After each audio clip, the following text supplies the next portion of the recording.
Operasi perkhidmatan tren KTMB telah mengalami gangguan akibat sebuah kren binaan yang digunakan untuk projek parkir bertingkat tumbang di atas landasan kereta api antara Rawang dan Kuang. Baik, perkembangannya kita terus saja bersama Dia Muhammad Jaiz yang kini bersedia di KTM Rawang. Silakan Dia.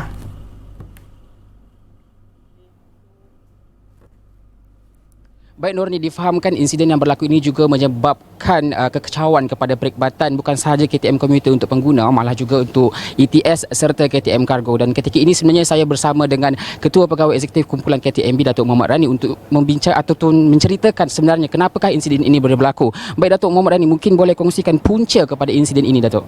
Terima kasih. Saya bermula dengan memohon maaf kepada semua penumpang-penumpang ataupun pengguna perkhidmatan kereta api kita yang telah terganggu disebabkan kelewatan semalam dan juga pada hari ini. Gangguan ini disebabkan oleh satu kejadian semalam yang berlaku pada 5.53 petang di mana sebuah jentera pengangkut atau kren digunakan oleh satu pembinaan bersebelahan dengan stesen kereta api kita untuk membina parking lot bertingkat, di mana kren tersebut mengalami kegagalan, ya. Dan disebabkan kegagalan tersebut, kren itu terbenam dan condong ke arah jajaran kereta api kita bersebelahan dengan stesen kereta api Rawang. Dan dalam masa sama, sebahagian daripada hujung boom atau lengan kren tersebut patah daripada bahagian induknya dan jatuh ke atas track kita, dan semasa jatuh memutuskan talian atasan kereta api kita. Dengan itu, dengan serta-merta bekalan elektrik atas talian untuk kegunaan tren kita terputus daripada stesen Rawang sehingga stesen Kepung Sentral. Ya.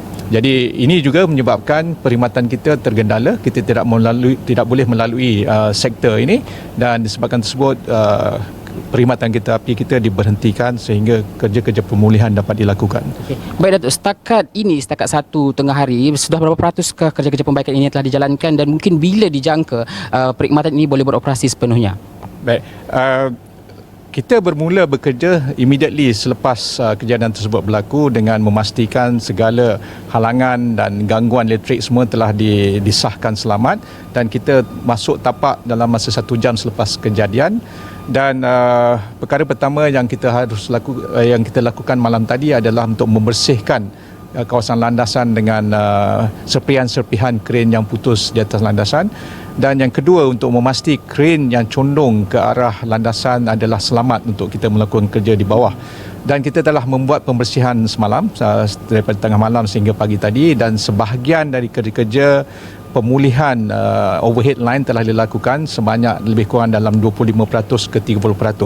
Tapi pada masa sekarang kita terpaksa memberhentikan kerja-kerja tersebut kerana proses pengalihan kren tersebut yang condong akan berlangsung sebentar lagi. Jadi untuk memastikan keselamatan kita terjamin, kita memberhentikan semua kerja-kerja, dan kita harap kerja-kerja pemindahan kren yang tersebut akan berjalan selama 3 atau 4 jam. Dan kita letak target immediately after that kita boleh meneruskan kerja-kerja pemulihan overhead line. Buat masa sekarang kita target agar kita boleh buat kerja-kerja restoration of overhead line tu, dan untuk memastikan perkhidmatan kita boleh diaktifkan kembali pada besok pagi sebelum ataupun untuk train perkhidmatan pertama kita yang melalui Rawang pada pukul 6 pagi besok. Itu target kita masa sekarang, di mana kerja-kerja pengalihan kren tersebut sedang berjalan sebentar lagi. Ya. Baik Datuk, kita tahu juga bahawa perkhidmatan KTM ini adalah salah satu mod pengangkutan awam yang digunakan oleh ramai rakyat kita, khususnya mereka yang berada di kawasan-kawasan yang berdekatan dengan stesen. Jadi bagi mereka yang sudah mungkin membeli tiket, dan juga mungkin ada juga alternatif yang disediakan oleh KTM untuk memastikan perjalanan mereka boleh bisa seperti biasa pada hari ini. Jadi untuk memastikan gangguan terhadap perjalanan penumpang-penumpang kita, terutama mereka yang telah membeli tiket, dan memastikan gangguan tersebut tidak seteruk yang kita hadapi, kita pastikan bahawa kita menyediakan feeder bus, bas perantara di antara stesen-stesen. Untuk ETS, kita menyediakan bas perantara di antara stesen Sungai Buloh ke Tanjung Malim untuk perjalanan ke utara dan ke selatan.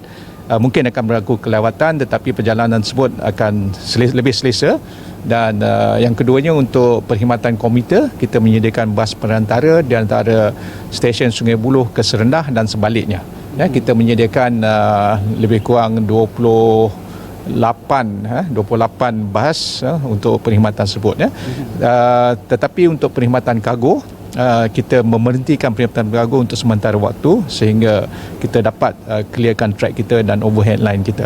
Jadi untuk mereka yang telah membeli tiket untuk perjalanan tetapi mereka berhajat untuk membatalkan perjalanan, kita memberi peluang kepada mereka untuk mendapat pulangan tiket, harga tiket tersebut, dan pulangan tiket boleh dibuat melalui e-wallet, dan sila berhubung dengan kaunter atau melalui atas talian untuk pemulangan tiket-tiket tersebut.